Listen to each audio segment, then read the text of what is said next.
But I think the main things is at the end of the day, volleyball is volleyball. It's in the same 9x9 court, and the rules are the same. So we. Is that on the back of your shirt? Yeah, it's on the back of the shirt. You did. A little free shout out for you. And it doesn't matter who's on the other side of the net. You need to still execute to the best of your ability if you want a chance to win. All right, what's going on, everybody? Welcome back to the 9x9, the 81 square meters of the best volleyball coverage on the internet. Happy New Year. It is Tuesday, January 10th, episode 50. My name is Rob St. Clair, live from Chicago, joined by, as always, Everett Delorme, live from north of the border in Toronto. Everett, Happy New Year, my friend. Absolutely. It's our first show of 2023. That's right. First show of the new year. And we took last week off kind of because, you were on the road traveling, but also because we're like, oh, there's not really that much volleyball going on at the turn of the new year. That was a mistake. So we're going to jump right into it, Everett, with I would say our personal favorite news of the 2 weeks, something we've been asking for a long time. Good riddance. Lorenzo Bernardi has been fired by Piacenza. Bye-bye, les visites. Oh, my goodness. We've been asking for this for a long time. Somewhere in Eastern Asia, in Japan somewhere, Aaron Russell is celebrating for all the injustices that this man had done to him throughout his career.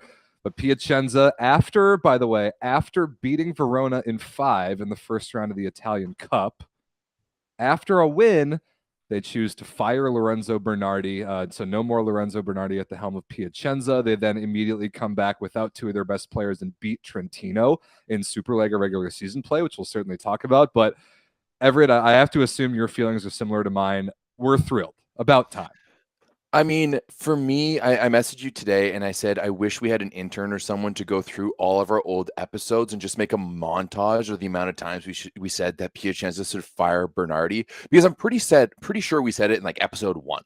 Like, this has been something that we've been talking now. The show's been going on for over a year, and it's been something we've been talking about now for over a year.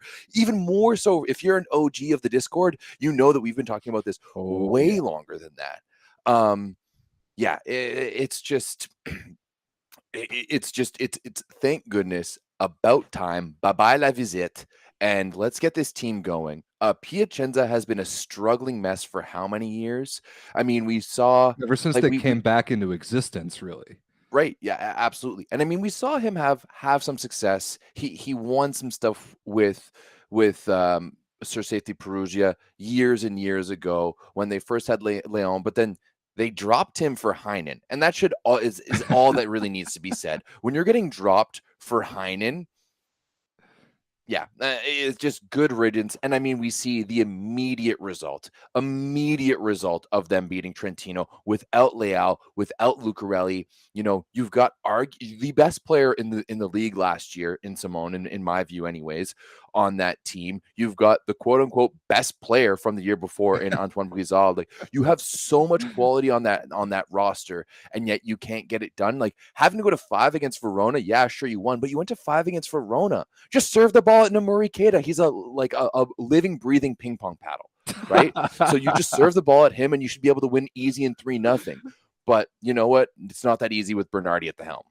Well, I mean, we've talked about it before. The last show, I think, was when we were talking about the Santarelli and Guidetti swap on the women's side. It was either that or the show before. But we've talked a lot about coaching before. I think it's fair to say that relative to a lot of other major sports, coaching is less important in volleyball, but it still does matter. Not just for like the X's and O's, but I think that the 2 main jobs of a coach are managing the lineup and managing the kind of team's vibe and feeling day in and day out. That goes both for practice, game day, travel, the whole thing. Your coach is the one that sets the tone for that.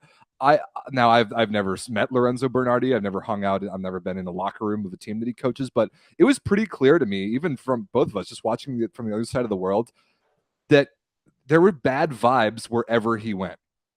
It seemed like, even despite being a Hall of Fame player, which he was, he would always get in his own way, and he would make the teams that he had, the rosters that he had, worse and find a way to get in the way, sort of the same way that we see Stoichev and Piazza do all the time for their respective teams in the Superlega. And now, I mean, I feel like a weight has been lifted from this Piacenza team. Then they go out and, without their 2 starting outside hitters, they beat Trentino, one of the best teams in the league. So how much will this really matter? That definitely remains to be seen. But it does immediately seem like there's a more positive vibe around the Piacenza program. I think this matters a lot. When you look at this roster and you look at the compilation of players that they have, this is a dangerous team. Oh, they're right? amazing. We were talking about it coming into the year. They could challenge Perugia even. They could challenge Perugia. I think that they have a potential of challenging Perugia more so than Lube, right? If they can get their act together, right? And maybe even more so than Trentino. Like Trentino, in my eyes, was the clear-cut number 2 team in the league, and they go and lose to Piacenza in this fashion. Like things just got a whole this is addition by subtraction here for Piacenza. You take out your head coach and you immediately get 25% better. 25%. I don't disagree, though. I mean, it's the second time already in Italy that we've seen this because earlier in the year, Siena, who's trying hard and so far failing not to get relegated, they fired their coach. They immediately picked up a win, and Perugia does the same thing. I'm trying to find the article of who Perugia's coach is now because it's the guy who coached them. Let's see. It's the guy who coached them once the franchise came back into existence, and then they had to start from the bottom. Let's see. Massimo Botti is the guy's name. Okay. So Massimo Botti was the guy who head coached Piacenza right when the program came back into existence and got them promoted up to the Superlega division, where they then hired Bernardi. So it's not like this guy doesn't know the ins and outs of the Piacenza front office and how to run that team. So I wish him the best of luck. I wish Piacenza the best of luck because seriously, I agree with you. If they're healthy, if all those pieces are firing, they might be the only team on paper that can compete with Perugia. Not to mention, this is the perfect time for the season for them because their next match is against Siena. After that, they have Monza, which is actually a test, and then they follow it up with Taranto. That's 2 very, very winnable games and a really, really gritty team, a Monza team to play against. That's a really, really good setup for you to get a new coach in, figure out how the players, and that's the thing about this Piacenza team. You have so much quality and you have so much knowledge around there. You don't need X's and O's. Exactly. Right? It's not about the offense. It's not about how you execute. It's about nothing about that. It's all about how you manage those personalities, all about how you make them be able to work together. And I think they have basically from now until the end of January, right? That third match that talked about against Taranto is on the 29th. Then you know what, you get running in against Perugia on the 5th, the same day as the VLA West Cup in San Diego. So I think this is a perfect time for Piacenza to make this move. You have all of the month of January because this did happen last week, right? We would have been talking about it at last week's show if it wasn't for me not being there. I remember I woke up with a vile hangover after my wedding on the 2nd and drinking some South Carolina moonshine. That sounds awesome. Oh, it might have been one of the best things I've ever tasted. 120 proof, and I could have drank that thing like water. Put it in my water bottle and let's go. We need another drunk stream at VNL like last year. Anyway, yes, yeah. But regardless, I think this is the perfect time for Piacenza to make this move. You have all of January to shake off all of the heebie-jeebies that Bernardi had. Run a little Sage or Palo Santo around that gym and get running for the playoffs. Love it. So let's jump into some of the things that we need to catch up on in terms of actual volleyball. Speaking of the Italian Cup that we talked about, Bernardi's last win with Piacenza, the 5-set win over Verona. So these were the quarterfinals of the Italian Cup. They happened right after our last show that we did 2 weeks ago. So kind of the last things that happened in volleyball in the calendar year 2022. And we had a couple surprises. Piacenza Verona was a better game than maybe it should have been, given how bad Verona was statistically, and they were not particularly good. Trentino beating Modena 3-1 on the road is technically an upset. Perugia beating Cisterna, we're not going to talk about that at all. No surprise there. But, Everett, for the second year in a row, Milano upsets Lube Civitanova in the quarterfinals of the Coppa Italia. Twice in a row in the last 2 years, Lube loses in the first round to Milano both times. I'm convinced that Piazza has a clause, like a bonus clause in his contract for making it to the semifinals of the Italian Cup, because that is 2 years in a row where all of a sudden this team decides to play good. Yeah, right? literally all of of a nowhere. sudden. literally out of nowhere, you've got Ishikawa dropping 21 points. You That got was the best I've Melgarejo. ever seen Ishikawa play, by the way. He was absolutely fantastic. unstoppable. And I mean, him and Melgarejo is fantastic. You didn't even need a Vatapor out there. Like, they were so good. But on the other side, the struggles continue for Lube. And this is a team that just, they can't seem to get it together. Mattia Botolo, meh. He's puts up decent numbers, but it's just like they need something more, and everyone's just average right now. Yeah, we've seen the highs and the lows of Lube Civitanova in the early part of the season when they had no idea what they were doing on the wings. Then they kind of figured it out. Ivan Zaitsev started to play better, which allowed them to start him at opposite, and then they could have some freedom with the foreigner limit. And now they're back kind of handcuffed by that again because one of their three young outside hitters, at least one of the three over the course of a match, is not playing well. In this case, Botolo and Nikolov started the whole match. I don't understand why you don't bring Marlon Yant in earlier, especially when he goes 3 for 4, if both of those kids are getting stuff blocked every other swing. I don't really understand that. If you're going to start Zaitsev the whole match, the reason why you do that over Gabby Garcia, in my opinion, is so that you can play two foreigners at the outside hitter position, or at least one. And they're not really managing that correctly, but honestly, I give Milano the credit for this game. I remember watching this, really enjoying it, like thinking back to the same upset that we saw last year. And sure enough, Milano was clearly the better team. You know, Lube is just one of those hot and cold teams. And I agree with you. I think, you know what, you have to pick between one of the youngsters. It either has to be Nikolov and it either has to be Botolo. And you know what, with if you're going to have Zaitsev on the right, which works out well because Garcia had 4 swings, didn't score on any of them, and he's been average at best. I think at times this season. I think Garcia looks fantastic when you've got DeCecco setting him and you've got all these studs around him and he's got one-on-ones for days. But you know, when he's looking to lead the team so far, it hasn't been great. But to me, I don't see, unless Marlon Yant is injured, I don't see why you don't have him in instead of Botero, right? Yeah, you get. It's funny that you called Botolo and Nikolov the youngsters because Yant is 21. I think it's important to remember that. But he is of those three, he is the player that you expect to be the most mature and consistent. And he hasn't been. He hasn't really been able to hold the spot on the court all that much.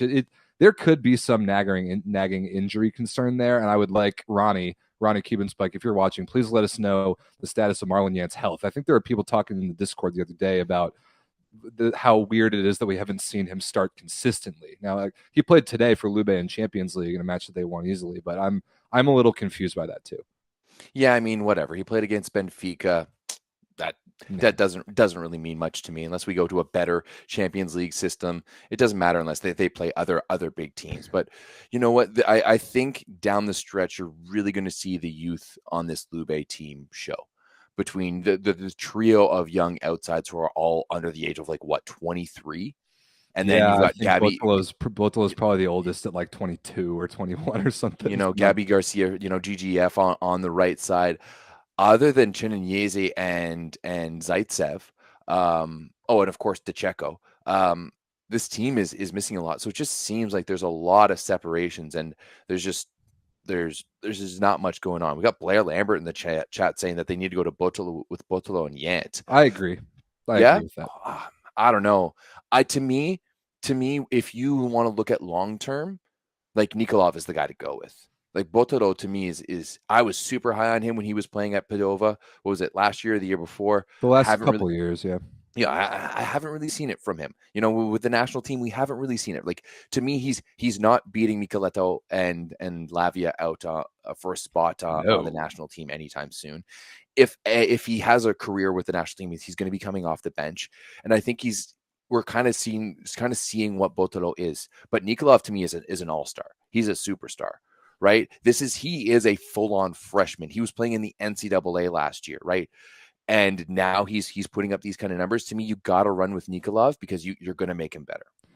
I agree long-term as well, but I'm not sure that's what Lube is thinking. I think they're not going to beat Perugia, but that's a team that's won 4 of the last 5 Scudettos. So their aspirations are a little bit different. Somebody in the chat says Botolo should go to Modena next season. I actually love that move because he would be a huge and also Italian upgrade over Tommaso Rinaldi. And speaking of which, I mean, we got to talk briefly about Trentino going to Modena and beating him in 4 pretty convincingly to advance in the Italian Cup. I mean, there's not that much to pull out of the numbers. Trentino was clearly better than them, more than the bounce back beating Lube the other day. But that was the other more interesting match to me in the Coppa Italia quarters, because the Piacenza Verona 5-setter was just kind of sloppy, and then Perugia Cisterna was a beatdown. Yeah, I mean, I would agree. Both of those way better than Rinaldi, in my opinion. I know Rinaldi had a fantastic game the other day against Lube, but still, to me, Botolo is better longer term. But I don't know if he's the solution here for Lube. But hey. Yeah, fair enough. So the final four, or rather the semifinals, I guess, of the Coppa Italia is set. That'll be all the way on February 25th. So we got a little while to forget about that tournament before it comes back. They'll go to Rome, I believe, and play it on the semis on the 25th and the finals on the 26th of February. So those matches are always good. I always enjoy the Italian Cup, but honestly, though, with this Piacenza team, like that both of these semifinals could be really interesting. True, yeah. Perugia and Piacenza will play himself twice in the month of February, once in the regular season and once here in the quarterfinal. So, I mean, we're probably going to see Perugia versus Trentino again in the final, but it could be a little more interesting than that. Yeah, 100%. All right. Before we get on to some regular season catch up to do, Everett, I think we should talk about the ridiculous, I mean, probably more than I've ever seen, a more active mid-season transfer market in volleyball that I may have ever seen before. There were so many names and so many players flying around from different clubs as the new year turned. It was hard to keep up with it all. Yeah, it was a little nuts. And of course, you had the typical teams picking up Americans fresh off the NCAA season, or not necessarily just Americans, but those playing in the NCAA. But then you had a weird setter swap situation going on in the Superliga as well. That's nuts that we have to talk about a little bit. Yeah, so let's talk about the Lega Volley Femminile, because that's where a lot of the transfer movement really was. And then we can talk about what those teams did the last week. And so I want to talk about Vollefolia. Vollefolia has been completely irrelevant this year, to say the least. I mean, I've watched them because I've called a couple of their games, and they have Micah Hancock, who I like, but they were extremely unspectacular every time I've watched them. However, they went out and got Annie Drews, which is huge. And I think we talked about that on the show when it was rumored, but now it's confirmed. Annie Drews, the American Olympian, comes in at opposite for Vollefolia, starts for him immediately, and wins them a match this past weekend. Vollefolia, like you said, also went out and got Raquel Lazaro, who is a setter from the University of Louisville, a Spanish girl. So she's Hancock's backup now. And then they get a middle blocker prospect from Conegliano and Eleonora Furlan, who I guess was just on Conegliano until Sarah Farr got healthy, which she did. She played this past weekend. Now Furlan transfers to Vollefolia, where I think she could play a little bit. So that's a team that is trying to climb out of irrelevance and maybe even make the playoffs. Yeah, absolutely. At the end of the day, they're just trying not to get relegated, right? Yeah, they're not in danger of getting relegated, but they're right now, after the win, I think they beat Cuneo in 5 over the weekend. They're one spot out of playoff position.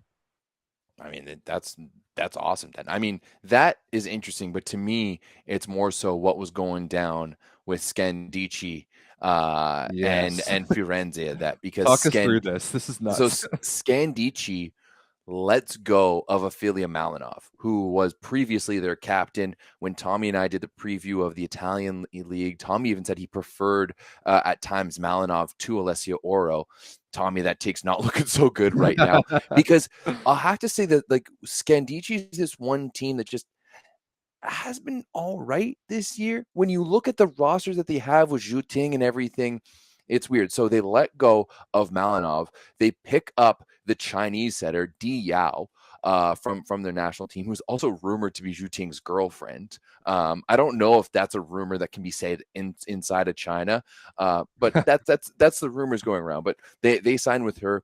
So Malinov is immediately picked up by Firenze, which I think is awesome because they need someone to give Britt Herbots the ball. True. Speaking of other offers, Carlotta Cambi leaves Firenze for Novara. Novara also offered a contract to Herbots, who rotted on their bench last year. So she was like, thank you very much. No, I'm not coming to this cesspool where you guys are part of the Church of Karakut. Not that I don't like Karakut, but you know, they are quite on her nuts a little bit. So yeah, it's just been a weird triangle and circle of everyone playing musical chairs with setters over this this transfer season in Liga Volley Femminile. Right. And a couple of these moves are good, and a couple of them I don't like. I think Carlota Cambi to Novara is a really good move. Cambi is one of the only good players on Firenze, other than Herbots, the entire year. And Novara, who lost Jordan Poulter to injury, gets a good and also Italian setter to come in so that they can maybe do something else with foreigners on the wing. So that's cool. I like that move. Malinov just got to find somewhere else. Whatever it was with Malinov and Scandici is not. It just wasn't working. And while like she's definitely been released, the Firenze pickup is a rumor, but not totally confirmed. Although I expect that to be the case. I did see it on Volleybox today. Okay, yeah, I expect that to happen, especially with Firenze just losing their setter. And then Diao to Scandici, I could see that too, but they're going to have big foreigner problems if they don't have if they don't have an Italian setter. So I'm curious to see how that goes. Speaking of setters in the Lega Volley Femminile, by the way, American Tori Dilfer, former Louisville setter, was playing for Perugia. Her season is over. She had an injury. I think it was a shoulder, something. Whatever it was mutually agreed that she and Perugia were going to terminate her contract. So she's back in the States rehabbing, and Perugia went out and got the starting Puerto Rican setter to come in and hopefully save them from relegation. Yeah, we'll have to see. That's a tough go for Tori Dilfer, though. I thought she was having a decent season up to that point. It's not easy playing for a Perugia team. It's interesting how the teams. It's only like Malonza that does well with both the men's and the women's. Everyone else is kind of scattered all over the place. But right. Tough go for Tori Dilfer in this one. Yeah, I mean, and Stephanie Samity, another American who's there, hasn't had a very good year. Their offense just isn't good, and she got banged up. And I don't blame her for just kind of cutting her losses and heading home for the second half of the year. So we'll look at the standings in a minute, but relegation very much two of three likely candidates going to get relegated in the women's league. Let's see. Anything else? I think that's it for Lega Volley Femminile transfers, but there's a bunch more. Let's talk about a couple more NCAA girls. One is Brooke Nunaviller, the outside hitter from Oregon. She's headed to the Turkish League, playing for none other than Vital Heinen at Nilofer.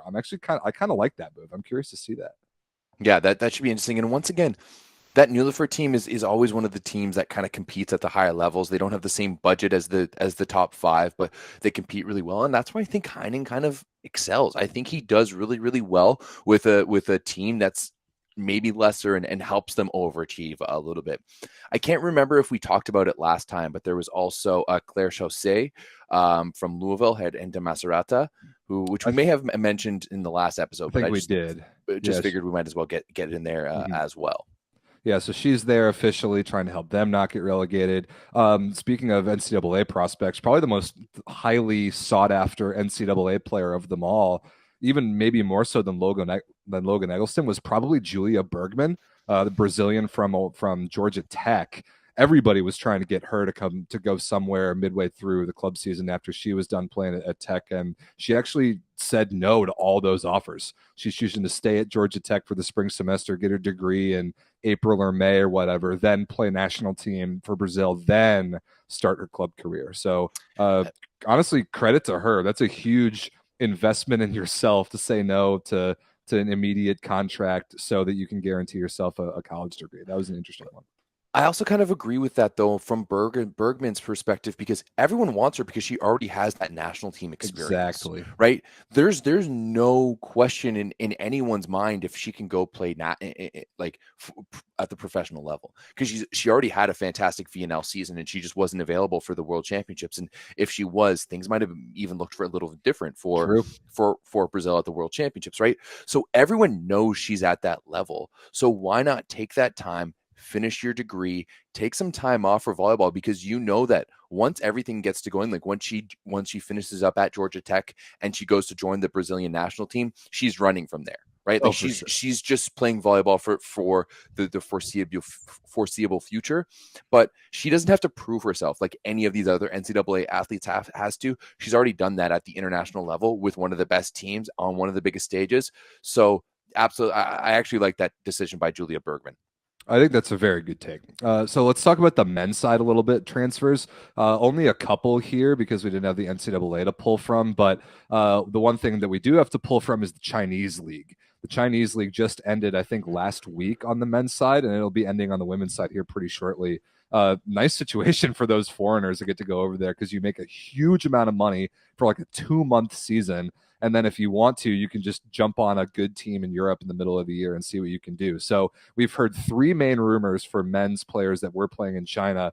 And all of these, none of the clubs have announced any of these, but I can confirm with certainty the following 3 moves. One is Bartosz Bednorz to Zaksa Kędzierzyn Koźle. That is 100% confirmed, which is a big deal. And he can suit up for Zaksa, I expect, this month. I think even by the time they play Trentino in like 2 weeks in Champions League, I expect Bednorz to be in the starting lineup for that match. So that to me is the most seamless of transitions, right? You're Totally. going back to your own country. You're playing amongst your compatriots. I bet you he has friends on that team. There's compared to other guys where, a Jayski or Wantarena where you're in China and now you're going to Turkey, there's just those language barriers. Bednorz is just at home and he's ready to go. 100%. And so those other 2 guys are the ones that are absolutely confirmed. Both Thomas Jeschke and Osmani Wantarena confirmed going to play in the Turkish league for the rest of the year. Speaking of Champions League contenders, how about the move Thomas Jeschke to Halkbank Ankara, joining up with Micah Ma'a and Namir Abdelaziz? If that happens soon enough that Halkbank can guarantee themselves to get a good seed in the bracket, which they're playing out at Zabierce tomorrow, that team is, they might even be a Champions League contender. Not to beat Perugia, but they can beat anyone else in Europe with those 3 guys. Yeah, I think so too. Bruno is super underrated. He's super gritty. And I think the same thing for Thomas Jeschke. And I think he has that opportunity to come kind of prove himself. I was frustrated that he wasn't given a good contract last year after the year that he had at Milano. I thought he deserved it. But you know what? Injuries and stuff have riddled him. So he went and got his bag in China. And now to go get some Champions League wins. I think that there's no more fun team to play on right now than Halkbank Ankara with Ma'a and Namir. Plus you have Bruno, the Argentinian left side, who is just a fun guy to be around and just a bit of a bulldog in a china shop. Like, that's going to be a fun team to watch. And I think even Perugia is going to take note of that roster. As they should. Yeah, Halkbank is already a fun team to watch, and they're about to get even better. I'm a huge Thomas Jeschke fan. I've been playing against him since we were in high school, so I've always liked his career. I'm excited to see him play a little bit Champions League. And then we brought this rumor up on the show when it surfaced a couple months ago, but Osmani Wantarena to Turkey is confirmed, to Ziraat Bank Ankara in particular. And they have not had the season that they've wanted to have. I thought that they were going to be much better in Champions League. I'm not sure if they're still mathematically alive to make it out. They've definitely got to go 2-0 the last 2 weeks. But maybe Wantarena can get there in time to at least get them to the bracket. Or if not, they'll be better in the Turkish league with him around at the very least. To me, this move is less about a Champions League and more about the Turkish league. I agree. Right? It's more about rounding out your roster so that you have that quality moving forward. Because when you look at this roster on the outside, you've got Martin Atanasov, and Benny Twinstra on the outside. Both of those guys are just all right to me. Benny Twinstra, I think he's going to be really good, but he's still a little young and he's coming up. And Atanasov, he's like a 96. He's kind of getting to that point now where this is probably going to be as good as he's going to get. Right. And so you bring in that third option. Oh, and Osmani doesn't even need to play a lot of minutes, and he probably won't. I agree. Given his age and how much ball he's played, but he just brings in a little bit of stability. When your first option off the bench is Osmani Wantarena or Martin Atanasov or something for the Turkish league, I think that's fantastic. It's just going to open things up for Exi to dish that ball a little bit more. You've got Wutu Termat, who is fantastic when he's not wearing the Dutch jersey, and I think This is a pretty solid move, and I think this is a long-term move for Ziraat Bankazi. Yeah, I agree. I think that makes a lot of sense. I mean, we saw Wantarena hardly saw the court at all for Lube last year, but was valuable to them winning a Scudetto. Another weird transfer move that I was not expecting, out of the clouds and out of retirement comes Brendan Sander. Brendan Sander's been just chilling in California, doing not really anything related to volleyball, but Panathinaikos of Greece comes out of nowhere and picks him up midway through the year. I mean, Everett, I think we could have told them that relying on Jiri Kovar to be one of your primary scorers is Probably not going to go very well for you. But they do bring in Brendan Sander, who hasn't played volleyball in a minute, so we'll see how that goes. I mean, what I don't comes to necessarily mind? think that relying on Brendan Sander to be one of your primary scorers is the thing to do either. No, but And what that's makes me think of is Riley Barnes, who is out of volleyball, came out of kind of retirement midway through last year, and look where he is now. So maybe this is what Sander needed to kickstart his career again. I don't know. Yeah, maybe. I mean, I don't know if Sander has the attitude that the Barn Cat has. Okay, you've met the Barn Cat, you know Yeah, he's the man. how his flag flies, and it's pretty rowdy. But I don't know. To me, Brendan Sander has always just come across as that dude who's just too talented, right? He looks effortless in everything he does, but he just doesn't look like there's that much effort in the way he puts in. So I'm not entirely sure. Do I think he's going to be good for the Greek League? Yeah, I think he's going to be pretty good for the Greek League. Is he going to have much of a impact past that? I'm not entirely sure. Yeah, I don't think it's going to get him back into the USA national team, Jim, but it is just notable to see him back playing volleyball. I don't think. Yeah, no, I don't think he's like. Let's go with Garrett Magwitatia playing in Indonesia before we go with Brendan Sander. How embarrassing was that Volleyball World post today? Let's spotlight a bench warmer playing in the Indonesian league. Unbelievable. It's literally like I honestly think it's the volleyball world just kind of like goes down the roster.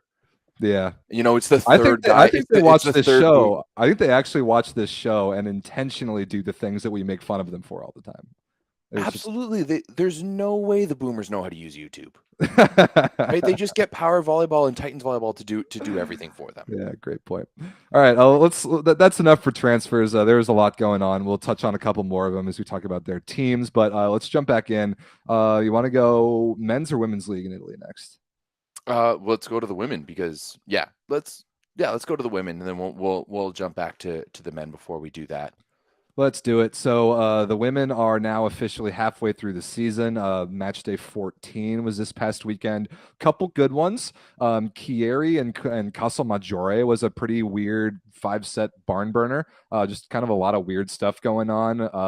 Kaya Grabelna for Chieri played great. Casalmaggiore without their normal opposite did not play so great, but 5-setter, both those teams are good. They're both in the playoffs. And then the other one, we talked about it earlier, Valafolia picking up Annie Drews and a couple others and then beating Cuneo in 5. This is one of the weirdest matches of the year. There were like coaches trying to fight the down ref, players trying to fight the up ref, all sorts of cards and challenges every other play. And it was just very, very chaotic. Even like Micah Hancock of Valafolia posted on Instagram afterwards how bad the referees were. So it must have been pretty weird.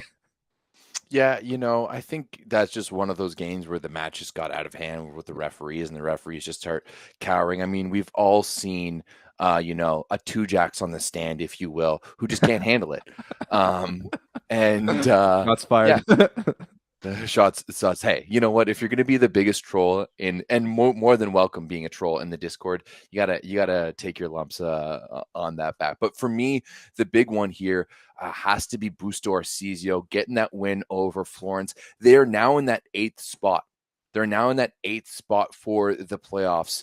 And that's a team that's kind of picking up some momentum. Is as I've been saying it for a while. I think they started really slowly, and now they're starting to pick up that momentum and figure some things out. Because Busto is usually a top 4 or 5 team, right? And they are starting to figure it out. And I kind of like their roster complexion. It was only a matter of time until they put it all together. And right now, hanging on to a playoff spot by 1. Let's look at the standings. Another good one from the weekend. I called Conegliano versus Bergamo. It was the first time I've ever called an Isabel Hawk game, which was a treat because she's a monster. That game was really good. I actually thought Bergamo played super well. They went on like a 6-1 run late in the third to even get a set point, but couldn't quite figure it out. So it was a sweep, but a good match. I thought that one was fun. Here's the standings, 14 games in. Again, they played 26 games in the Lega Volley Femminile, so they're just past halfway. Conegliano looks amazing. Scandici, Malonza, Novara right up there. Chieri, Casalmaggiore, Bergamo right behind them, and then a pretty tight battle for that last spot in the playoffs. Dude, Firenze, I mean, you talked about that Busto Arsizio win. Firenze looked bad. They were just bad. Even Britt Herbots didn't play well. No, and you know what? I think partly is that like she had a mega summer. Oh yeah. Right. She had so much volume, and you remember that she had to play an added tournament with the Challenger Cup matches because they had to play VNL, then the Challenger Cup, and then the World Championships. So to me, she just seems gassed this year, and there's really not much around her, especially that you take away Cambia. Now you're sorry, Cambi, and now you're going to be bringing in Malinov. There's just way too much going on for Firenze this year. Yeah, they're not looking good. 4-10, 14 points is not great. Let's see what's coming up this weekend that's any good in the Italian Women's League. Chieri versus Cuneo. Okay, maybe. Conegliano versus Busto. Maybe. Malonza versus Casalmaggiore. Maybe. Scandici versus like reinforced Valafolia. Maybe. These are all playoff matchups, and that I really like that. Even Firenze versus Bergamo like could be good because I think Bergamo's kind of good, and Firenze has one great player, so you never know. Yeah, 100%. Well, we'll have to see. Which one are you on the call this week? I've got nothing this weekend because VLA starts, so I'll be on the call for a bunch of those games instead of some Italy games, and we'll talk about that later in the show. Okay, you want to do Italy men's next? Yeah, let's jump over to the Italian men real quick here. Honestly, I mean, let's first. I think we need to start with Modena versus Lube. Agreed. First and foremost, that has to be the biggest one that we're talking about right off the bat, because this Modena team, I just don't know. I just don't know. Sometimes you're good, sometimes they good, sometimes they shit. I love that clip. I mean, what are we doing, Lube, allowing Tommaso Rinaldi to hit like 53% efficiency with no errors? Come on. That to me is the biggest thing going down, and that should be the player that you're going after, right? If you've got like between Engapeth and Rinaldi, like who are you serving? Serve Rinaldi. Like go after him. Engapeth only got served. I mean, actually, they went after Rossini. Why? Yeah. Why are you going after the libero? I mean, he's not good, but he's better at reception than Tommaso Rinaldi. That's very strange. 100%. So you're just letting them tee off on you. And I mean, yeah, like Bruno is old, but if you're going to be passing them dimes all game, like they pass 60% positive, 33% perfect. That's well over a two pass, like averaging a pass. Like, well, that's probably like a 2.5. Yeah, maybe? It's probably pretty darn good. I mean, they only got ace twice. I mean, somebody brings up in the chat a great point. You might have saw the viral clip of Irvin passing a short ball and then getting up and hitting a quick one ball in the middle. Bro, awesome! I love Irvin Engapeth is the most skilled player in the world. He might be. I'm not saying he's the best player in the world, but he has the most skill. I think, and then just the pure creativity to even do something like that. I mean, there was a play he did with Tony Uti in VNL this year that was similarly ridiculous. I mean, it's weird. These two teams, Modena and Lube, are very, very weird. They're both like, you know, those big four Italian teams. They're supposed to be really good every year. This is the streakiest we've ever seen that group of teams, other than Perugia. Because it's just a total roller coaster with both these teams. I mean, 25-16, 21-19. That's not even close. No. That's like almost hour in a shower territory. Yeah, 100%. And like the fact that Modena now pulls into second place ahead of Lube with that win, they're 3 points clear. They've got the same amount of wins and losses, both at 9 and 5. But man, if you look at that next four teams between Modena, Lube, Trentino, and now Piacenza, and Piacenza makes themselves immediately relevant with that win over Trentino as well. Like, that's going to get spicy. You do not want to have the fourth place or you do not want to be in that 4-5 matchup. No, because that is going to be a slaughterhouse. Right. We'll talk about that as the playoffs get closer in Italy and definitely in Champions League. You want to do whatever you can to stay on the other side of the bracket from Perugia. I think that's pretty fair to say for everybody. So as the seeds go, the 1 seed, assuming they beat the 8, which Perugia will play the winner of the 4-5 matchup in the second round. So you do not want to be in that spot. It is better to be 6 or 7 than it is to be 4 and 5 because any of those teams can beat each other. We see it all the time. Yeah, 100%. And once again, you're just seeing Lube struggle offensively. Yeah. Like, who are you giving the ball to? Who's your main guy? This one they went after Marlon Yant. He was okay. He went 9 for 19 with only one error, but Zaitsev's getting blocked 3 times. Nikolov's getting blocked twice. But at the end of the day, it just comes down to serve receive, right? 40% is positive is all right. 19% perfect. You're only in system off serve receive 19% of the time. Like DeCecco is fantastic. Don't get me wrong. He's absolutely unreal, but he doesn't have Simone over there who's just going to fire balls into, right? And that's the big thing. Chenyeze is fantastic when he's in system. Simone opens things up. If it's not a perfect pass and you're pulled off the net, he's going to run that slide and you can still get it to him. You can't do the same thing with Chenyeze absolutely at all. So Lubez needs to figure out their serve receive. That's going to be the first and foremost thing they needed to do. Right. Got to give Giovanni Sanguinetti a bunch of credit too. This Modena young Italian middle who's been starting over Tobias Crick and has been playing great. I actually really like this kid. So funny to start over Crick talk while he still makes TikToks and reels over how tall he is and how good looking he thinks he is while riding the bench. You know what? Crick reminds me of a certain Canadian beach volleyball player who used to talk a lot about how confident he was, and yet could never make it past the quarterfinals. So yeah, like it's when you're out there and your image is bigger than you are in terms of as being a player, that's an issue. Yeah. With the first year we got to see Crick at the VNL, I was pretty impressed. Ooh, look at this big player. But everything I've seen and heard from our wonderful Germans in the Discord is that there's a little bit of nepotism baby there, you know, and that there may have been clubs basically created so that he could play in the Bundesliga. And now it's really not working out because he's really not all that good. Nope. It was a weird move for Modena to go get him. Definitely a waste of a foreigner spot. Now they found an Italian kid that can outplay him. So good for them. The other match that we really got to spend some time on from this past weekend, like we said, you fire your coach, you immediately get a win. Piacenza with no Lucarelli or Leal even on the roster. So starting Francesca Recine and Luca Basic, for God's sakes, beats Trentino 3-1. This really came out of nowhere. Yeah, and this is honestly one that I have to go back and watch. It was like the early morning. It was an early morning game. This was my birthday weekend, past weekend. So early mornings. Happy late birthday, buddy. Thank you very much. I'm still 20, I promise. I specifically remember doing your 30th birthday on the show last year. So yeah, so if you do the math, I'm 1 year older than that. You know what, man? This Trentino team, I think, is very, very good. But I think we've seen in the past that when things are going well, they're going well. Yeah. But I don't know if they can handle that pressure anymore that well. And this Piacenza team is a team that if they get rolling, they can be really, really good. Romano is a guy that if he's on, he can carry a team.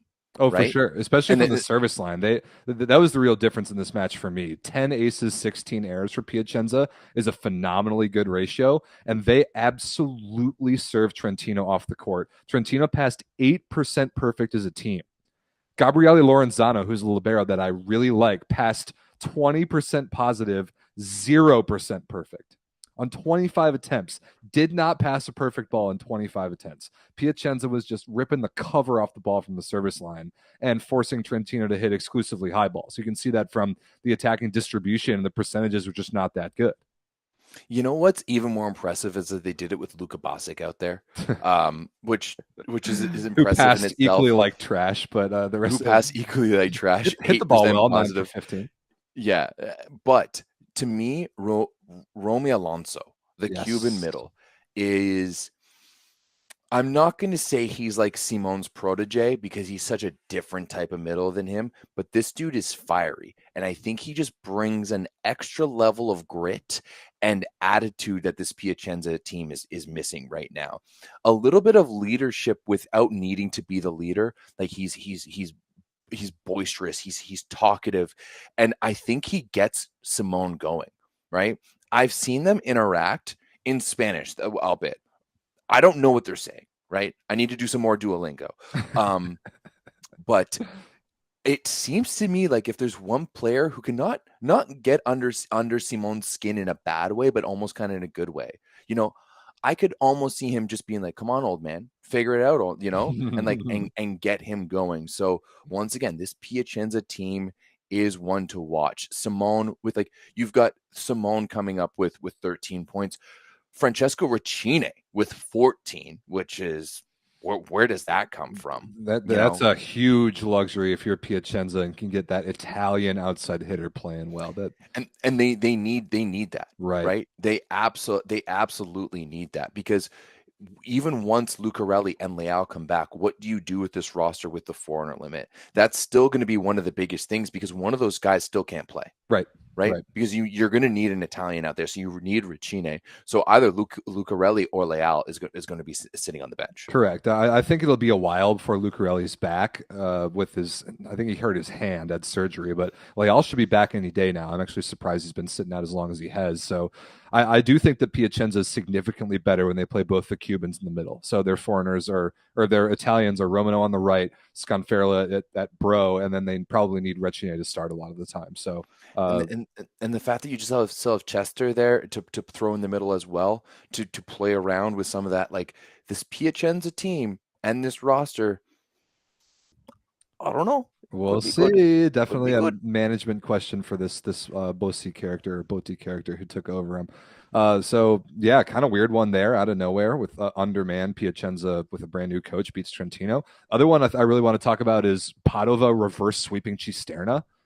This kind of came out of nowhere too. It was by far the best I have ever seen Asparuhov play.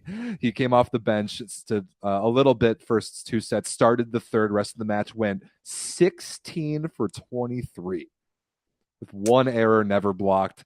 Absolutely, and 2 aces, absolutely lit the match on fire and pushed Padova at home to a reverse sweep. It was actually pretty cool.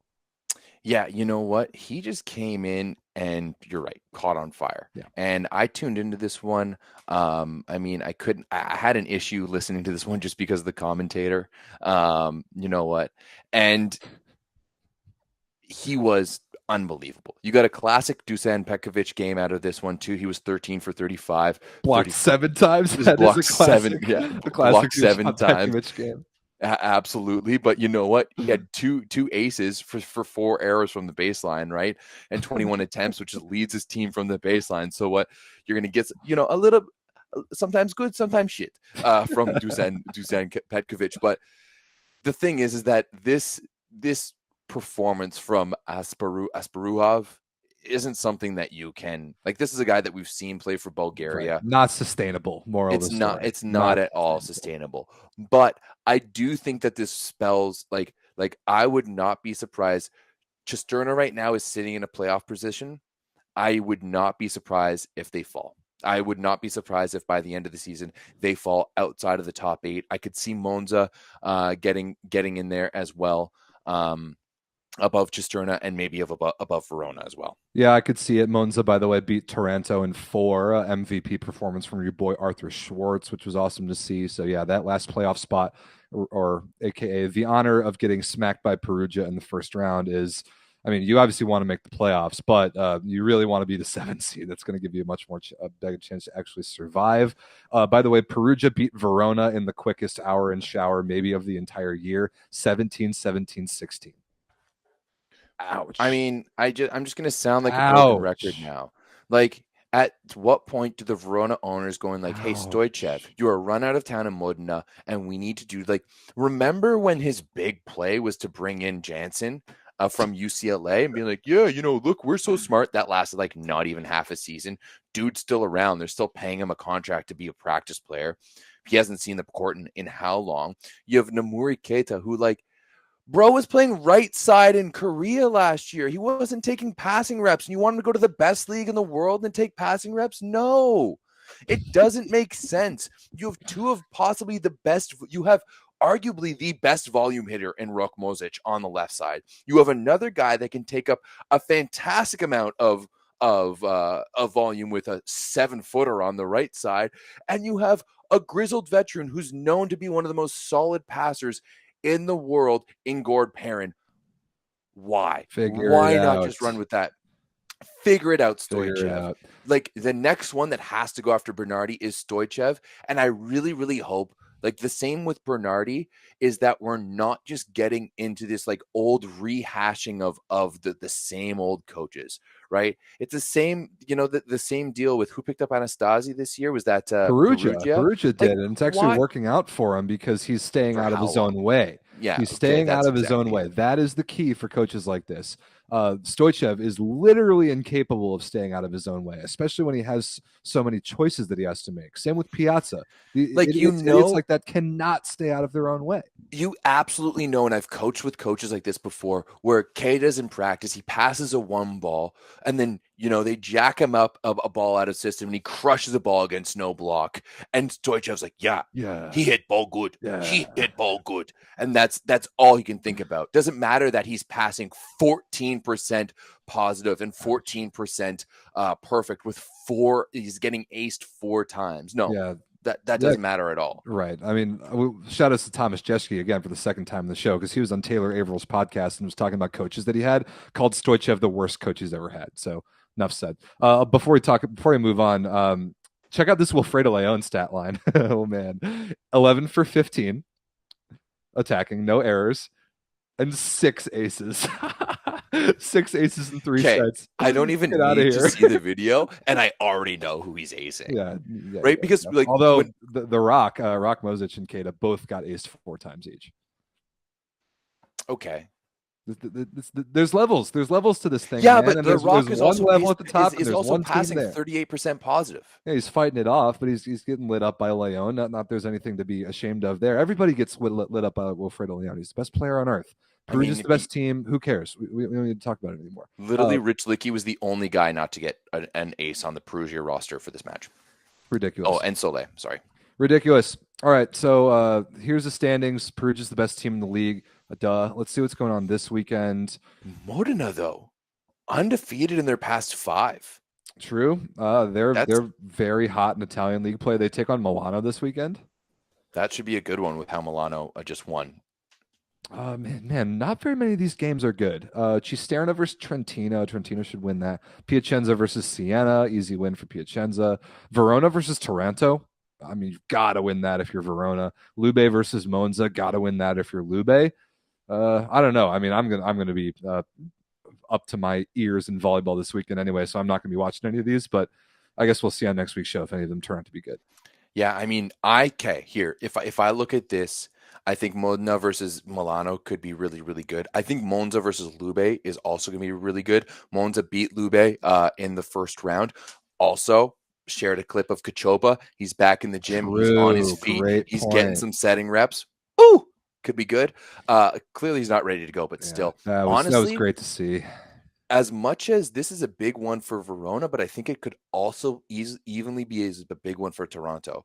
I think that Toronto and Eric Lepke can have a big match against Verona, serve Namuri Keita off the court because that's inevitable. Like, Stefani hits bombs right from the baseline. Lepke's pretty good from the baseline. Like, that's a pretty decent serving team there they have at Toronto. I think this is an opportunity for them to maybe get themselves even more out of the relegation race and put some pressure on Verona. Yeah, I like that. So obviously on next week's show, we'll catch up on all the Italian leagues and everything else going on around Europe, which we will continue to do right here after Everett tells us about that sweatshirt that he's wearing right now. Absolutely. Honestly, I've been wearing it nonstop throughout the holidays. I also got some compliments. Actually, someone complimented me about it in the chat, so I thank you very much. I got some compliments the other day when I was at McMaster versus Long Beach State. But if you want your own 9x9 squared sweater, you're going to have to head over to thatvolleyball.store where you can pick up all of your 9x9 and volleyball source and spicy volleyball gear.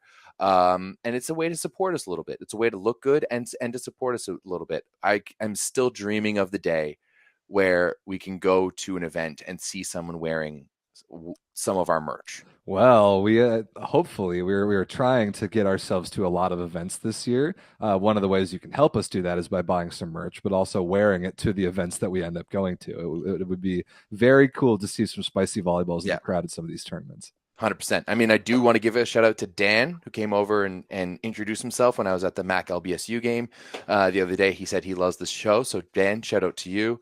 I know there's other people in the Discord who were there and they just never came to say hi. So just come say hi. Yeah, when you see us at stuff, because we're at stuff. When you see us at Yeah. stuff, if you see me at Wapaka, if you see Everett at U Sports games, come say what's up. If you see us together at a certain NCAA event in like 10 days time. Ooh, spoiler alert. We'll talk about that on next week's show for sure. Yeah, come say what's up. And by the way, join the Volleyball Source Discord. The link is in the description. It's the best online volleyball chat community in the world, and you should join it and help us get to 1,000 members because we're very close. Yep, absolutely. All right. I don't even need to ask what's next, because with the start of the new year, it's also the start of the Champions League, the second half of the Champions League season. And it's been absolutely bonkers. You want to start with men or women over there? Let's do men's. So both men's and women's Champions League are back. Both of them are playing this week. I think that's the first time so far that we've had both of them going on in the same week. So as usual, the matches are Tuesday, Wednesday, Thursday. We'll talk about the men's first. Today, Friedrichshafen beat Montpellier in 5. It wasn't super pretty. I watched the back half of this game, but by doing so, Friedrichshafen clinches a spot in the playoffs. I think they're the first. Lube, I'm sure they did as well, beating Benfica 3-0. So both of those teams have clinched at least top 2 in their respective pools. I think Lube is probably guaranteed to win their pool. So both of those teams will be moving on to the playoff bracket in the Champions League, which again this year is 11 teams. So Friedrichshafen grabs a spot, Lube grabs a spot. Then coming up the rest of this week, we've got a couple. One huge one tomorrow, Everett. Halkbank versus Zavierce, 12:30 Eastern. Do not miss this game. It might be the match of the year in the Champions League. 100%. I think so too. Zavierce won the first round of between them. They did, but then Zavierce lost to Berlin at home. And so I think this game is in Turkey tomorrow. Zavierce traveling to Turkey, if I'm not mistaken. I'll double check that because I'm pretty sure Halkbank lost on the road last time. But that's that really competitive pool with Zavierce, Halkbank, and Berlin that we've talked about a bunch. You must watch this game. Absolute must watch. There's not many pool play games in the Champions League that you need to watch, because even the best games don't really have, like when Lube and Zaxa play, it doesn't really mean much, because you know that both of them are going to move on. But this is the one that for me it really matters because of everything else going on in this pool. It's you're right. It is an absolute must win. Zavierce is ahead by 1 point. They have 9 points as opposed to Ankara's 8. A win here for Zavierce, I think, would really solidify their moving on, I would say. Yeah, I wonder what the clinching scenarios actually are. And I mean, by the end of this week in Champions League, this is week 5 of 6 in the men's 4th round. And so going into the last week, which is like the week of the 25th, I think like 2 weeks from now, we're going to know a lot. And actually we might have to reprise our preview show that we did before Champions League, where we brought on literally Eric Shoji to help us preview. He texted me about wanting to do a show next week to run through all the scenarios and preview it going into week 6. So we'll do that to talk about that in more detail after this week. But you got to watch Zavierce versus Halkbank, and then you got to just kind of follow along with everything else in case upsets happen. Because although I don't really see any on paper, I mean, Zierotbank versus Durin, that could go either way. But Zax is going to beat Karlovarska tomorrow. Perugia is going to beat Ljubljana tomorrow. JW is going to beat Novi Sad tomorrow. Trentino is going to beat Menen tomorrow. Tour versus Rosolare could go either way. And then Berlin, I mean, Everett actually called that Hebar Pizardzik's going to win a game. Maybe it could be against Berlin on Thursday. But not a lot of those have very much interest to me. They will determine a lot in seeding, and we'll talk about that after this week. But Halkbank Zavierce, match of the year so far, must watch. 12:30 Eastern tomorrow. Get in the Discord. We'll help you figure out ways to watch it.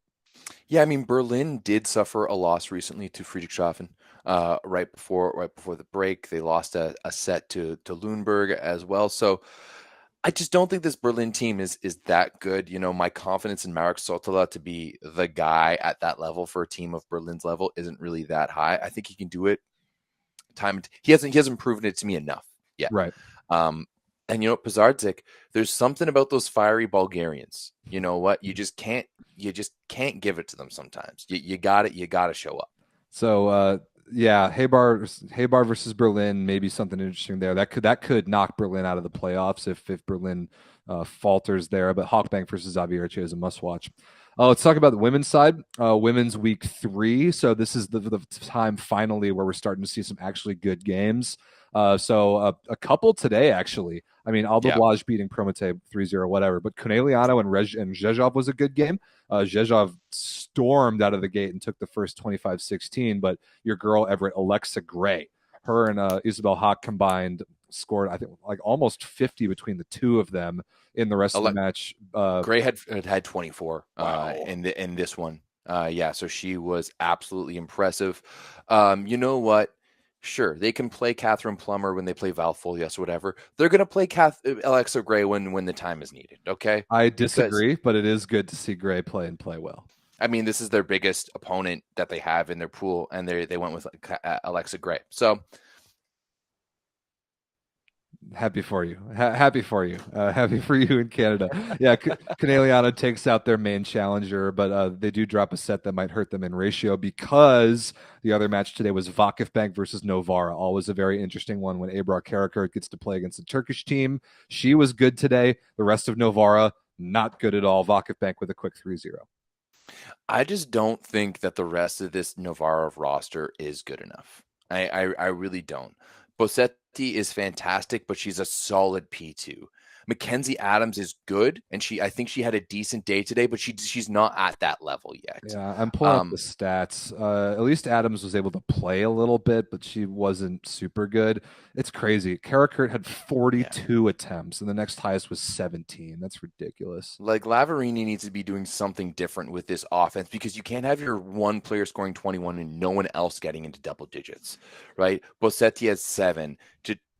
Kirikella had 7, 6 for Denesi, 4 for Adams. Like, that's just not good. I mean, it's not fantastic on the Vakifbank side. You have a Gonu with 22, but at least Gabby comes in with 11 and Dalderop comes in with 11 too. At least you have a couple players getting into double digits alongside a Gonu. But to me, at the end of the day, I think that Karakurt is a fantastic player. She just doesn't have the ability to put the team on her back like other right sides. You know, she doesn't have that ability like an Agonu, like a Boskovic, or like an Isabel Haak. Oh yeah, I think that's totally fair. That's a huge separator from Karakurt and the elite 3 players in the world. Speaking of one of the best players in the world, Paula Egonu, 18 for 33, pretty efficient, 3 stuff blocks and an ace with no service errors. That's good for her, 22 total. And the story for me for Vakifbank is when they're really, really good, they get good play out of all 3 wings. And they did. Gabi was good, and Nika Dalderup was really good. Probably the best match of her season. So you're not going to beat Vakifbank if all 3 of their wings are playing like that. No, but to me, I still don't know if it's there with Osbe Kanchu. Like, I don't know if she is the best person to be running this offense. I don't think you have any other options. Yeah, they don't have any better options. But, you know, I think there's only one other better option, and she's playing for Canigliano at this time, and I don't think she's going to be leaving anytime soon, right? But it's, you know what, and maybe that's what we're seeing as well with the extension of the issue with Turkey as well. Yeah, fair enough. So a couple notable games today that they were good. Vakifbank Novara was definitely fun to watch. A couple others coming up the rest of this week. Tomorrow we've got Adzadjabasha versus Police, one of the better teams in Poland. That'll be Adzadjabasha's only challenger in that pool. Łódź versus Fenerbahce might be kind of good. We saw Fenerbahce get upset just before the break. Last show, let's see. Tenerife versus Stuttgart, no. Lekane versus Malonza, nah. Vasas versus Mulhouse, no. Not much. No, not much. Which is weird. This is supposed to be the week of Women's Champions League with the good games, but the field in this tournament, other than the best 1 or 2 teams in every pool, is not very good. We're really missing the not the German teams, obviously the Russian teams at this point in time. Yeah, not great volleyball. Some good ones today. Follow along tomorrow if you're interested. But I think like Hawkbank versus Zavierce on the men's side is better than any match on the women's side of Champions League this week. Not to mention, if I was going to have to highlight any CEV match to watch alongside Hawkbase versus Ankara, it has to be the CEV Cup between Modena and Lundberg. Modena they've been killing it recently. We've seen they're number 2 in the Italian league. Irvin Ingapeth, Bruno Lagumgia, going up against the North American kids. They might as well be the Stars and Stripes and the Maple Leaf playing in Germany. You've got the out of system boys and Joe Worsley and Gage Worsley. You've got Jordan Ewart. You've got the trio of Canadians in the middle between Schnitzer and Xander and Pearson Nishenko, Lucas Massa on the right side, Colton Cowell. Like, Lundberg has been so much fun to watch this year. And you've even just seen it like in how much Bounce House has been promoting them. They've had some bangers of losses, albeit against Friedrichshafen and against Berlin. Yeah, they always get them to 5 and they always lose, but they always produce great matches when doing so. And you know what? I think if there's a group of boys, let's be honest, this is still a group of boys, of young men, if you will, who's ready to go balls to the wall against Modena. I think it's this Lundberg team, and I will be watching every moment of it because I think it's going to be a big one. And if you want to watch that one, we actually have that live stream featured over on the Volleyball Source website. So if you want to go check that out over at volleyballsource.ca, you can go. So happy. So yeah, definitely check out the website. I just put the link in the YouTube live chat. I was thrilled to hear that this match was actually going to get a live stream because last year we had some serious complaints about like early but good matches in CEV Cup that we couldn't watch anywhere. It's going to be great to actually get to watch this one. Blair in the chat saying Modena will beat him 3-0. Probably. They probably will, but I think it will hopefully at least be competitive just to see what our boys on Lundberg can do against a team of that caliber. So I'm definitely going to watch it. Another thing that I noticed, Everett, I didn't catch this until digging into it today. I think they changed the format of CEV Cup this year because right now there are 8 teams left in CEV Cup. Like Piacenza is still in. They won today. Skra won today. There are only 8 teams left, but they're calling it the 8th finals, which is normally when there's 16 teams left. So I dug into it. It turns out that the 4 teams that advance out of this point right here, like let's see, Budovice and Masaic, who cares? Piacenza versus some Romanian team, who cares? Skra versus Galatasaray, and then Modena versus Lundberg. The 4 teams that advance out of that actually play against the 4 teams that get 3rd in their pools in Champions League but don't advance. The 4 teams that get 3rd in their pools in Champions League but do not advance, so like 2nd through 5th ranked, drop down to CEV Cup and play against those teams in the quarterfinals. I did not know that until I dug into it today. That's kind of awesome. I love that. It's been what you've been asking for years. Yeah, kind of. A little bit. Kind of. In a small way. Absolutely. But I think it's a step in the right direction. Absolutely. I think it's just adding towards more meaningful volleyball, and that's what I love.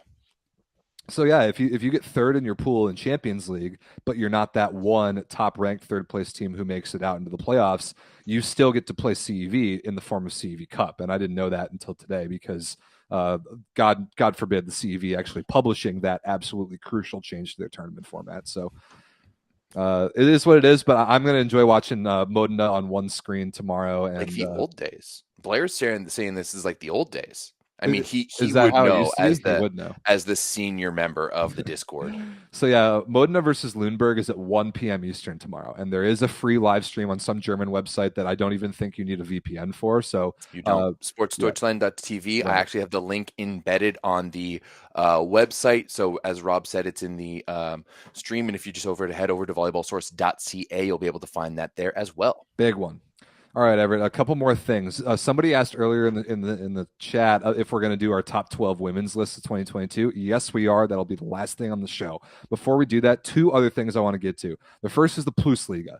We got to catch up with the PlusLiga because there's a lot going on. It's been really streaky for a couple teams.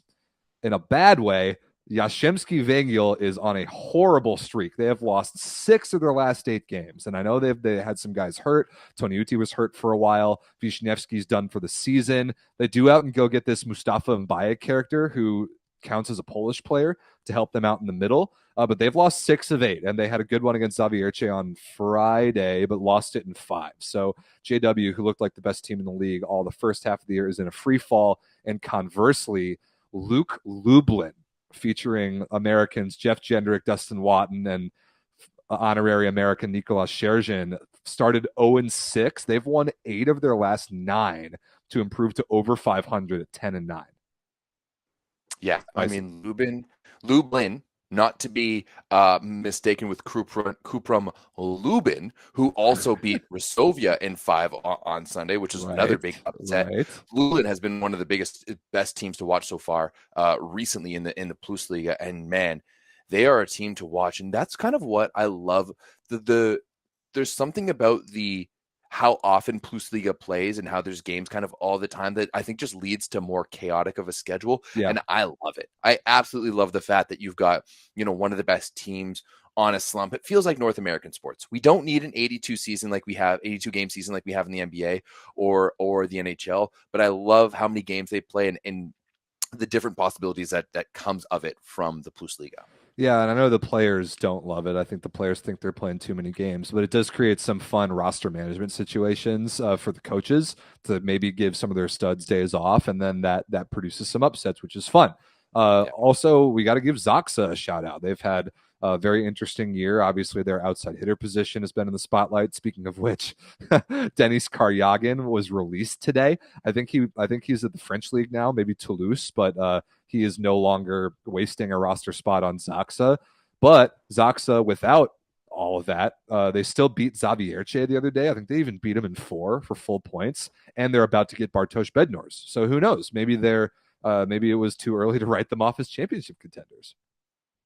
I think it's too late for them in the Champions League. If you get in Bednors, like it's too late to implement them. Maybe if you can make a late run, we know that the Champions League does run a little bit later. But hey, with the way that JW has been struggling, we just saw Resovia lose to Lubin, not Lublin, and I mean Lubin is down there with a 7-11 record so far.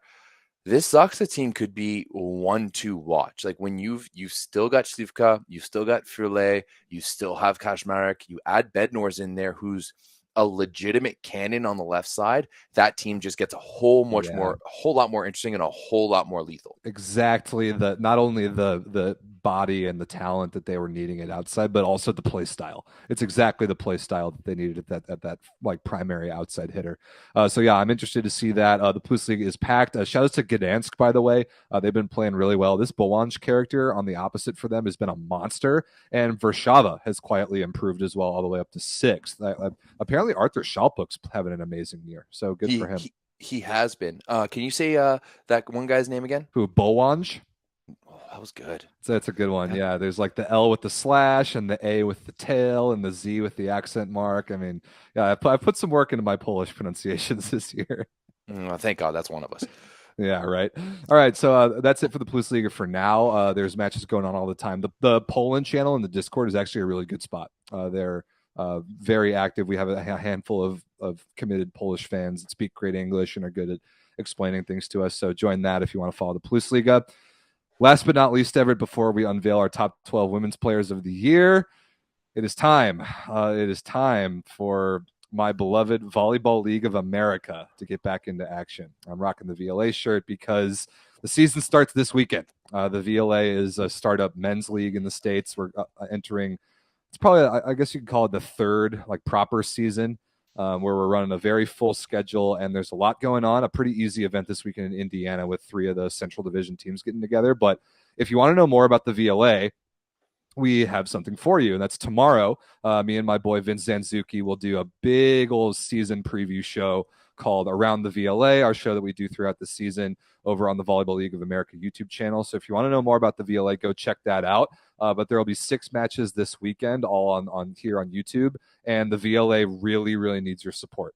We think it's a good product. We think the level is pretty high, considering how young the league is. The growth in number of teams at the Tier 2 level has been huge. So we'll talk about all that on tomorrow's show. But please check out the VLA Volleyball League of America on YouTube, at VLA Volleyball on Instagram, like all the places you can follow it. Please do so. We need your support. We need your viewership. Real quick, Swede, they're the team that came up from Tier 2 last year? Right, yeah, they got just enough points in the Tier 2 Central Division to get promoted. So I think that's my favorite team heading into this one. They actually, that's not a bad take because Icemen, the Chicago Icemen have won, I guess, 2 out of the 3 like quote unquote championships that have existed in the league, including like the weird COVID year. But they're really struggling at outside hitter right now because their main guys are overseas. They won't get back until like April. And then Team Pineapple has completely turned over in the offseason. It's funny. Volleyball has decided that he's sick of losing. Since he retired from playing, his team hasn't been good at all, and he's sick of them being bad. So he completely overhauled the team in the offseason. I don't really know what to expect out of them. But this Swede team, a team that I've played on a bunch in Chicago over the years, has built a legitimate tier 1 caliber roster, and they look awesome. I like. Okay, once they got rid of you, they built a legitimate tier 1 roster. Oh god, by the way, there is a rule. There is literally a rule in the VLA bylaws that with like our roster regulations that is an asterisk that Rob St. Clair is eligible to play on any team that he wants, and none of the rules apply to him because I'm the emergency ringer for any team. It's great. that's so it's awesome. So awesome. I think I played for 2 different teams last year at least, and but if teams have to pull me off the commentary bench to play, they're going to be in rough shape no matter what. The thing is that like if I look at Team Pineapple's record, they're 14-19 over the past 3 seasons. They've only posted a winning record once, and that was in 2001 with a 5-4 record. That's kind of why, and I think we saw it with Iceman too last year. They struggled towards the end of the season. That's why I think Swede.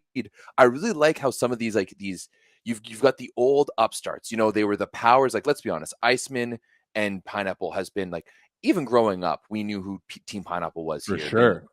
I always call them the New England Patriots of the VLA. Like they were the New England Patriots in the 2010s with Tom Brady and Lloyd Ball, but now not the same thing. Not anymore. Yeah. The younger teams. not anymore. And I mean, hey, they needed a few Canadians like Josh McCall and a few other guys to come down to play for that Pineapple team. It's all right. It's okay. We get it. But you know what? I love the way that these tier 2 teams have built their rosters and on these young, hungry guys. And I think they're ready to go. If I had one criticism of the VLA, I think it's that you don't have enough tier 2 teams being allowed up into tier 1.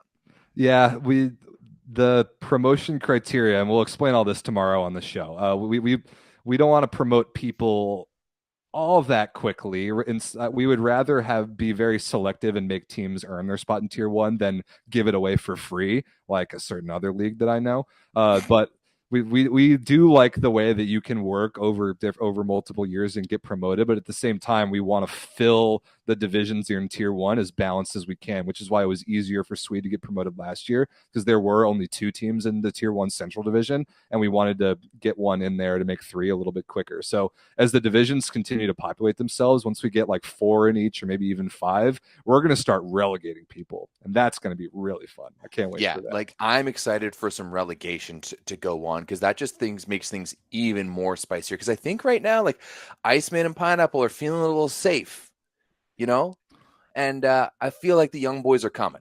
I love it. That's a good analysis, Everett. Very good. A man who follows a little bit of VLA ball. So check out the show we're doing tomorrow. It's late on the East Coast. I think it's 11 p.m. on the East Coast, but check it out or watch the VOD the next day, and then matches all weekend long from Indiana. All right, Everett, is it time? Is it time for our top 12 lists? It is. And Rob, I'll have to be the first one to say I'm a little nervous about this one because you and I were conversing earlier today is that after the top 5, it was so hard to pick your players. And I'm still not sure, like even now, I'm still not sure about my list.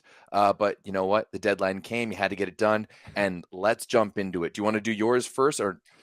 I would love to. I'll do mine first. We'll run them down quickly, and then we will talk about them after the fact, especially for the people listening on audio who can't see the list. But here they both are. My list, number 1, Isabel Haak. This was very hard to rank the top 3 opposites in the world. We all had them 1, 2, 3 in some order. Very hard to rank them. I put Haak number 1. I put Tiana Boskovic number 2, and I put Paula Egona number 3.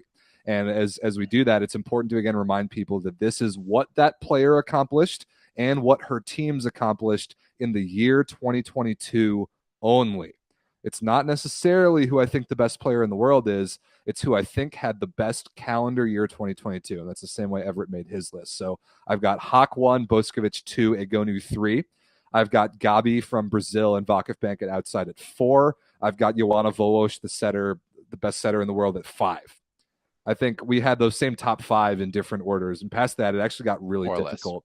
Really difficult. So my number 6 is Zara Gunesh, the top middle blocker on the list from Turkey and Vakifbank. Monica De Gennaro is my number 7, the only libero on my list. Ana Carolina da Silva from Brazil, who was unreal at the World Championship, is a middle, is 8th on my list. Chako Bogu from the United States is 9th. Magdalena Stysiak from Poland and Malonza is 10th. Jovana Stevanovic, the world champion from Serbia, at the middle spot is 11th. And Alessia Oro, the setter from Italy and Malonza, is 12th on my list, with honorable mentions to Britt Herbots, Abrar Karakurt, and Kelsey Robinson-Cook. All right, for sure. I mean, I have to respect the list. I got to respect yours. But let's jump into mine. I'm going to do it opposite, starting with the honorable mentions. I've got Magdalena Stysiak as one of my honorable mentions. Kelsey Robinson as well. And then I'm going to throw in, just for a little bit of bias there, Kira Van Rijk. You know what? She scored better. She was in the top 10 of scoring for both VNL and for the World Championships. And she's got another world-class option on her team. So, yeah, absolutely. I'm going to throw Kira Van Rijk in there, and I have no problem with it. Coming in at number 12, I think that if this player had not gotten injured during the World Championship, Japan would have done better. She helped them so much. The VNL was the second highest scorer at the VNL. And that's Serena Koga, who just recently got engaged to Yuji Nishida, which Dude, that came out of nowhere. I had no idea those two were together. I'm sure every Japanese fan in the world was absolutely. Volleyball world was, salivating. The boomers were having a good time in that trench coat, let's say. Then I've got Alessia Oro coming in at number 11 as a setter, Chako Bogu at number 10 in the middle. I've got Abrar Karakurt at number 9, Monica Gennaro, my only libero, as well, at number 8, Zara Gunesh at number 7, Britt Herbots. I don't know. This is my only qualm with yours, is I don't know how you can keep Britt Herbots out. Yes, club wasn't fantastic, but Novara put her on the bench. Firenze, she doesn't have it. She was the top scorer of the VNL and a top 3 scorer for the World Championships. She went off. She deserves to be on this list. I've got Gabi at number 5, Joanna Volosh at number 4, Isabel Hawk coming in at number 3, Egonu at 2, and at number 1, I've got Tiana Boskovic. Now, I think we want to discuss a few players. I think the Hawk, you have her at 1. I have her at number 3. I have her at 3 because, first of all, we never really get to see her what she's done with Sweden this year, right? There wasn't a European Championships. You couldn't see her out on the national team level. Everywhere else she's played, she's had so much goodness around her, right? When she was at Vakifbank, so much goodness around her. Now Conigliano, so much goodness around her. She just doesn't have a national team resume for me. That's why she's not up there. And I will fully admit that I prioritize national team over club. Yeah, that's fair. That was the hardest thing about putting Hawk number 1, is obviously she plays for an irrelevant national team. But the reason why I put her number 1 is that she literally won every tournament she participated in 2022. Think about it. She was the only player, club, national team, both, one or the other, doesn't matter. The only player in volleyball that won everything she touched. For Vakifbank, the first half of 2022, she won the Turkish Cup, she won the Turkish League, she won the Champions League. Then once she moved to Conegliano, the 2 tournaments in 2022 for Conegliano, she won the Italian Super Cup and she won the Club World Championship. 5 for 5 individually in tournaments in the calendar year 2022. Literally a 100% tournament winning rate. And for that reason, even though she didn't have any national team accomplishments to speak of, I had to put her number 1. You never see that. You never see somebody winning every tournament they participate in like that for 2 different teams. It's crazy. Yeah, that is pretty impressive. But for me, it was just she did do all that winning, but you know what, she wasn't always the MVP. She wasn't always the best player on those teams. Like with Vakif Bank, like you can fully, I would fully say that they won Champions League because of Gabi, not because of Isabel Hawk, right? And yes, she was the MVP of the Club World Championships. That was back in 2021. So you know what, that was it for me. I would, if it were like this season where we're going to have European championships, and I'm sure Isabel Hawk is going to bring Sweden way past where they should be, that's when it gets a little bit more interesting, when she doesn't have the best players in the world around her, right? Like realistically, Isabel Hawk has had two of these other top 5 players on her team at some point, right? With either Gabi or Voloj. Fair enough, but then again, so has Paula Egonu, and she did not win. The only thing that Egonu won this year was Italian Cup and the Italian League, until winning VNL with the Italian national team. Like, it's crazy for me to put Egonu, who honestly I still actually think is the best player in the world. It's crazy for me to put her at number 3, but that's how competitive it is for these players, and the way that Boskovic. Like, it's impossible to put Egonu over Boskovic because of how well Boskovic played at the World Championship. Again, because of Hawk's literal tournament win rate being 100% in club, I had to put her at number 1. But you really could make the case for any of these 3 players. I mean, it's the same thing we said after they played each other at the Club World Championship. I will fully admit that Boskovic's unreal World Championship run is my bias of why I put her at number 1. That's fair. I mean, it's the biggest tournament of the year. It's the most important tournament that happened this year. What? She wasn't there for VNL, and maybe a bit of a pop. I've already got some people saying that my list isn't as good. You know what? I don't care. It's my list, and that's what you guys got from it. Oh, did Sweden really win Silver League? That's amazing. Okay, Hawk went 6 for 6. You've got a real hater somewhere in the chat because you put Britt Herbots on this list, and before I want to hear your argument about this, because we talked about it with the men's list, that I refused to put anybody on my list that got relegated in any form or fashion. But Herbots and Belgium's relegation out of VNL was fraudulent. We all know that Korea was the worst team in that tournament. 100% fraudulent. And the same person is saying, do you guys even watch women's volleyball? Do you just look at numbers instead of watching how people score those points? Look at the teams that Britt Herbots has been on. Belgium has nobody. Firenze this year has nobody. It was difficult for me to leave her off my list. It was mostly because for Novara, she mostly sat the bench the first half of the year, and then her teams obviously didn't play well, but that is not her fault. She is a top 5 outside hitter in the world at the very, very least, who has been surrounded by trash the entire year for 2022. Britt Herbots outscored the second best highest scoring player in VNL by 50 points. Ridiculous. 50 points. She had 306 points in VNL this year. Serena Koga from Japan, who's number 12 on my list, was next up at 256. So at VNL, she was hands down the best scorer on a team that wasn't all that bad, which was only steps away from making it to the next round. And if it wasn't for the FIVB and their absolute, love for Korea, she would have been going on. Once again, at the World Championships, 222 points, right? All the other players above her, Boskovic, Stesiak, and Egonu, went further in the tournament than Belgium did.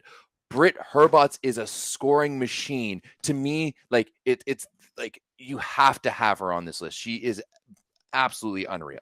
Yeah, the only reason why I didn't have her on mine is because of those team performances. And again, those are not her fault, because she's getting every ball. Everybody knows she's getting every ball. She probably has the hardest job of any player in the world this year, even more so than Ebrar Karakurt, I'd say, who also gets every ball for both Turkey and Novara. But Herbots, the only reason her teams even had chances ever, she was completely responsible for every one of Belgium's wins this year. And obviously there weren't enough of them, which is why I don't have her on my list. But you can't call her overrated. You can't call her anything but a top 5 outside hitter in the world who's been on bad teams this year.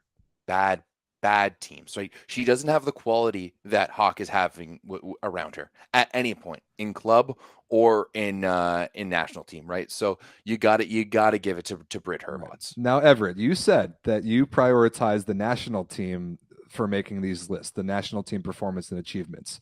If that's the case, Where's Anna Carolina da Silva and where's Jovana Stevanovic on your list? I know they're middles, but Carol was the best middle at the World Championship by far.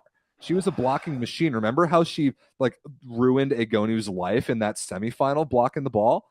And Stevanovic was, I don't think she was named one of the best middles in the tournament, but she should have been. She should have and been. she won a world championship. If you're going to prioritize national team performances, I know those two didn't do very much in club, but I think those two deserve a spot. Yeah, you know what? I did preface this whole thing by saying that like I still wasn't sure about my list. But it was what it was. Another one that I'm completely hypocritical on is Magdalena Stysiak, because the biggest reason that I kept her off my list is the fact that she couldn't even start over Lisa von Hecke in the playoffs for Monza last year, and yet was absolutely unreal for Poland at the World Championship. So that was also a little bit hypocritical. But yeah, you know what? This is what came out of me, and this is what you got in terms of my list. I absolutely think that our Anna Carolina should be there. Stevanovic deserves at the very least an honorable mention, but I couldn't have a list without having at least one Canadian on it, especially with the way the women have been playing, especially the way that either Van Rijk or Alexa have been playing. I needed a little bit of bias in there for myself. Yeah, fair enough. I mean, it was hard for me to only have one American in Chiako Bogu, and I would like to put her higher, except that she hardly plays for Vakifbank except in international stuff. Like she sits the bench because of the foreigner limit in all Turkish competition. So she has pretty much the same resume as Zara Güneş, but Zara plays all the time. And Güneş was the MVP, I think, of the Turkish Cup at the beginning of last year. So not to mention she's the top ranked middle on my list. Güneş is a much more integral part of the Turkish team than Obogu is of the American team. That's right? a good take. She is like typically the second highest scorer for Turkey in general at these events, and coming from the middle, that's absolutely massive. Like, to me, if there's one middle who was somewhat like a Simone-esque type of player who has that type of presence and type of impact, it would be Zara Güneş. So that's why for me. Yeah, fair enough.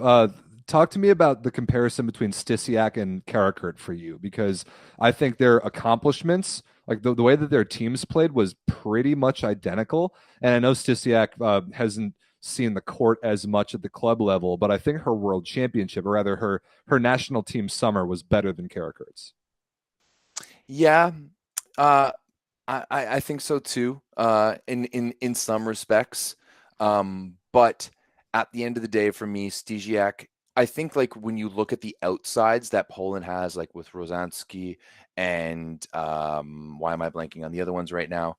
It doesn't really matter. Yeah, and the fact that you have Joanna Voloj setting that ball compared to an Özbey Kansu, and who do you have, like Baladin and whatnot out there, like Karakurt is like to me, Turkey is two players. You got Karakurt and you have Zara Güneş, Mm-hmm. and everyone else is just Jags, right? Everyone else is just another girl. And like the way that Karakurt has to perform, and like to me, she is clearly one of those top players. And you know what? Like, every team that she plays on kind of ride and dies by her.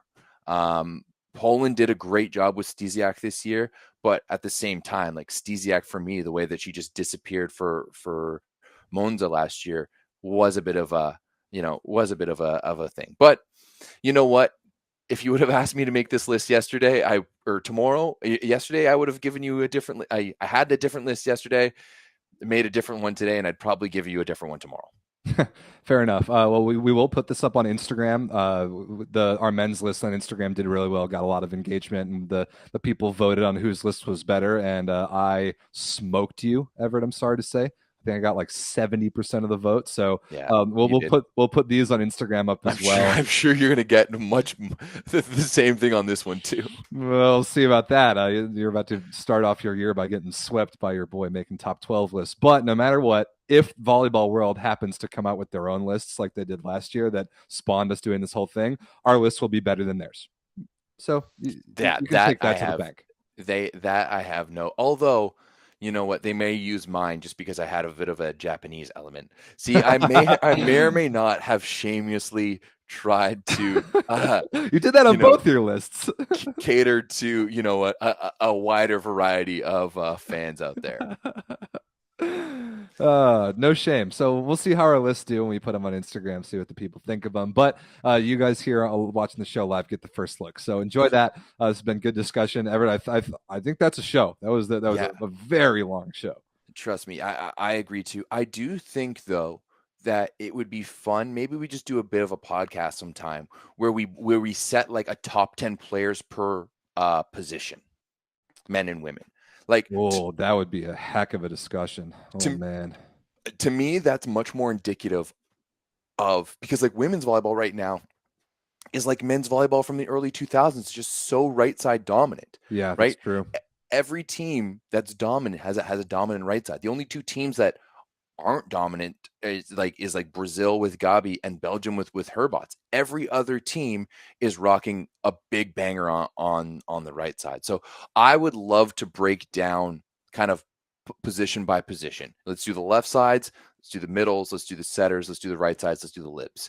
Top 10 for each of them. I think that would be sweet. Hard for women's volleyball. It would be really hard to compare people because I really think, like, even with the list that we just made, there's a serious drop off after the truly elite players in the world. And teams too. There's a huge drop off after the truly elite teams in the world. Yeah. Yeah, absolutely. But I think we could do it. And mostly I want to do it because that's when we start seeing some Canadian content and much more American content too, though. Yeah, great point. All right, boys and girls, thanks for watching this. I wonder if this is our longest show ever. It might be. Of a 9x, like it's just a straight up 9x9 show. Absolutely. Yeah. And the sinus headache I have with this cold at the moment is not the greatest. All right. Well, thank you, Everett, for hanging in there. Thank you all watching for hanging in there. It's been a great show. We'll be back next week. Enjoy the games. There's a bunch of great games tomorrow. So join the Discord to follow along with all those. We'll help you out with links.